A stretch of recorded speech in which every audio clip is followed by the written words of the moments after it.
In this episode, we explore an estuary, come face to face with an endangered species, and we arrive to the end of Baja Peninsula in Cabo San Lucas. So a girl from Argentina and a guy from the States met climbing in the Andes. Such just was their fate. Now a Colorado family soon an idea grew to start a new adventure where the kids are known as crew. Here are their lessons. Learn along the way on board their trusty sailboat. Her name is Easy Day. In the previous episode, we repair a broken autopilot in Bahia Tortugas. But before departing, we couldn't resist having some tow-behind fun on Gunner's new surfboard.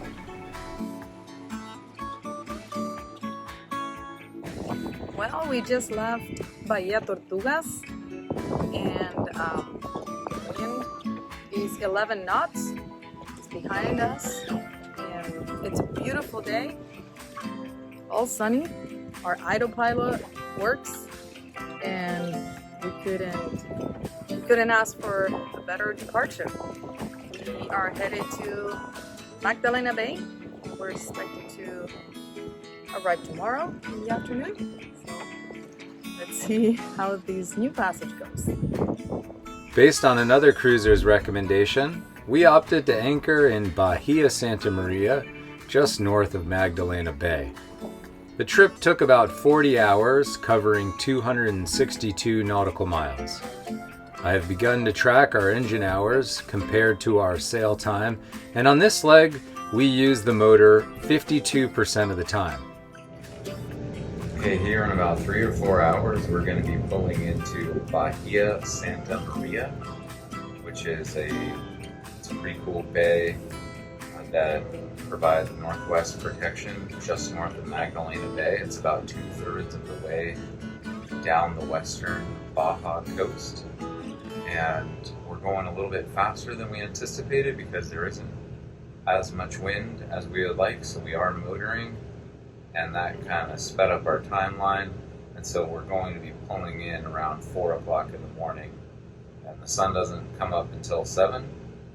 So we're looking forward to waking up tomorrow after getting anchored and seeing what Bahia Santa Maria has to offer. This is what we see. There's supposed to be a beautiful island in front of us, but it's all foggy, and we are hoping that it burns out. We can now see Bahia Santa Maria. Beautiful day. Feels warmer. And Adam just went to check out a beach. I don't know if you guys can see him. We'll see if we can do some snorkeling later today.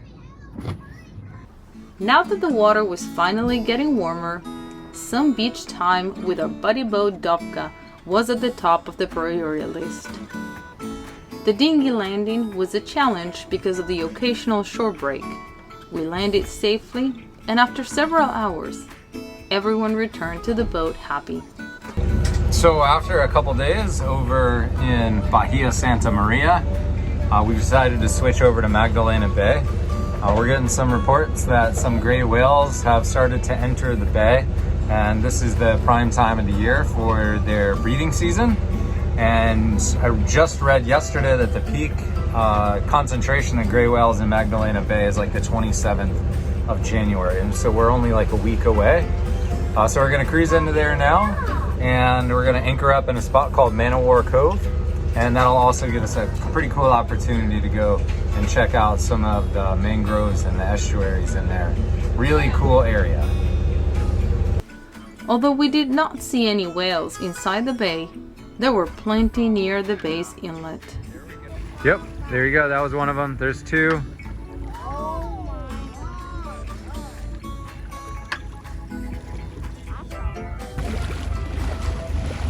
Look at that. You see it? Oh. The entrance to the bay is framed between 2 rocky shores, and once through the bay's inlet, the swell disappears, providing a peaceful anchorage. We could not pass up exploring one of the local estuaries full of mangroves once the tide was high enough to take the dinghy.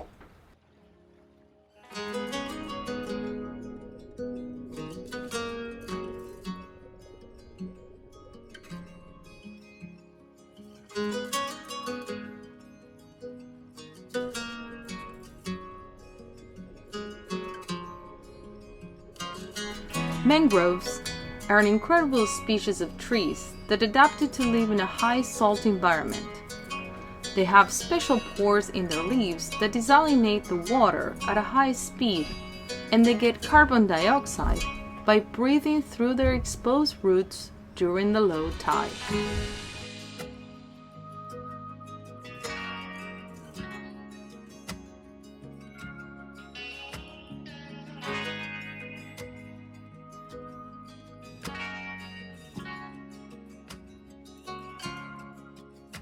The field trip set the stage for the boys' learning that day, and they learned all about photosynthesis and the unique mangrove ecosystem.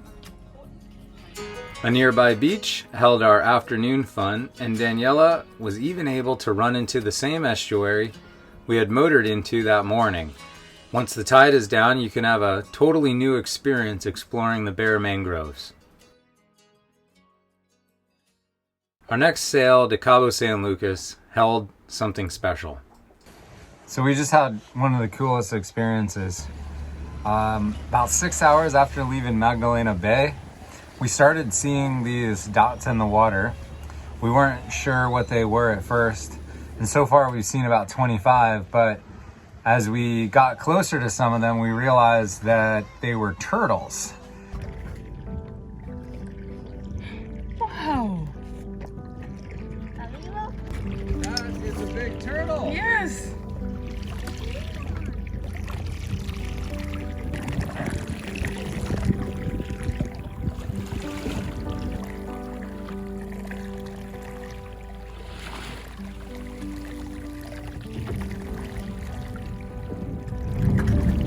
Ah, it's alive!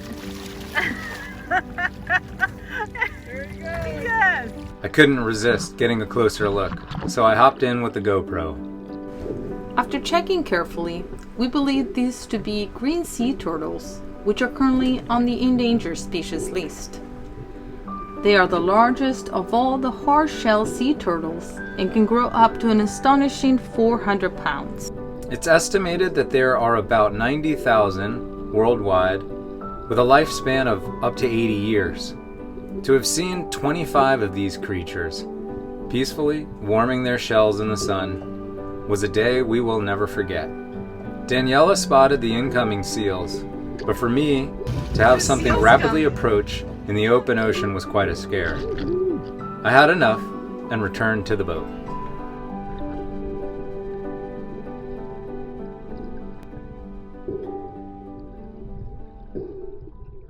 The sail to Cabo San Lucas totaled just over 31 hours, covering 190 nautical miles. This time we only used the motor 27% of the time. Along with one of the largest dolphin pods we had ever seen, in the distance we spotted a young gray whale breach over 15 times. These shots were the closest 3.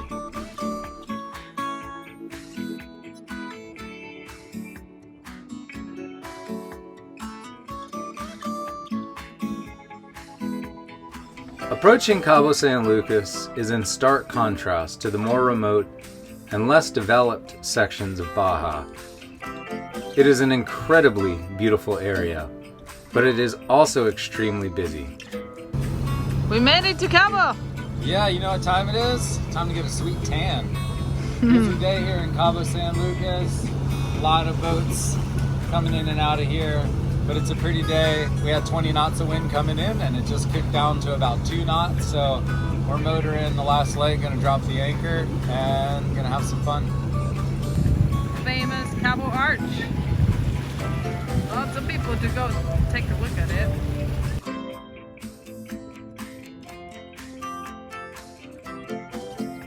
We anchored quite far from the inlet to avoid the wake from the boats entering the harbor. It is a bit of a rough dinghy trip to get into the harbor. Once you're there, you can safely tie up your dinghy for 60 pesos per day. In each large port, cruisers must check in with the port captain. Then we could focus on laundry and stocking up on groceries from the local Costco. Alright, we just went to Costco in Los Cabos, which is great. We still got a little bit more to load. Yeah, okay. Here, Teddy, give me that box. Alright, here we are. We have a lot of food on our dinghy. And we're gonna go really slow back to the boat. To say that Cabo is busy is an understatement. At times, we felt like we were witnessing a reality TV episode. Each evening, party boats carry hundreds of people out to the harbor to witness the sunset, partying well into the night. However, if you look hard enough, you can still find pockets of authentic Mexico. We had an amazing meal with our friends from our buddy boat at Maria Jimenez, a local, authentic favorite. We will spend another week at the southern end of Baja, preparing for our next crossing to mainland Mexico. Thank you very much for watching. Stay tuned. We have a new drone and some better gear to cut down on the wind noise in future videos. Easy day, shipmates. Easy day.